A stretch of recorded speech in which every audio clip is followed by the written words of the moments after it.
ഓർമ്മയില്ലേ ആ വിഷുക്കണി കാണുന്ന പ്രഭാതങ്ങൾ? മുറ്റത്തെ കൊന്നപ്പൂക്കളുടെ മഞ്ഞ നിറവും പടക്കങ്ങളുടെ ഈരമ്പലും അമ്മയുടെ സ്നേഹത്തോടെയുള്ള വിളിയും. അതെ, വിഷു, മലയാളികളുടെ പുതുവർഷം.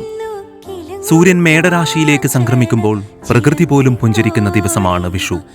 അമ്മയുടെ കൈകളാൽ ഒരുങ്ങുന്ന വിഷുക്കണി, ഓട്ടുരുളിയിൽ അരിയും നെല്ലും സ്വർണവും വെള്ളിയും കണിവെള്ളരിയും കൊന്നപ്പൂക്കളും പിന്നെ കൃഷ്ണന്റെ രൂപവും എല്ലാം ചേർന്നൊരുക്കുന്ന ആ കാഴ്ച, അത് കണ്ടുണരുമ്പോൾ മനസ്സിൽ നിറയുന്നത് ഒരു പ്രത്യേക സന്തോഷമാണ്. പിന്നെ വിഷുസദ്യയുടെ മണം, ചക്കയെരിശ്ശേരിയും മാമ്പഴപ്പുളിശ്ശേരിയും പലതരം പായസങ്ങളും. ആ രുചി ഇപ്പോഴും നാവിൽ തങ്ങി നിൽക്കുന്നു. ബന്ധുക്കളുടെ ഒത്തുചേരലും കുട്ടികളുടെ പടക്കം പൊട്ടിക്കലും കൈനീട്ടം നൽകലും അതെല്ലാം ചേർന്ന് വിഷുവിനെ ഒരു മനോഹരമായ ഓർമ്മയാക്കുന്നു.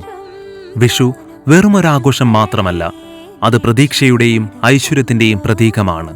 ഓരോ വിഷുവും പുതിയൊരു തുടക്കമാണ്. ഓർമ്മകളുടെ ഈ താളുകളിൽ വിഷു ഇന്നും ഒരു മധുരസ്മരണയായി നിലനിൽക്കുന്നു.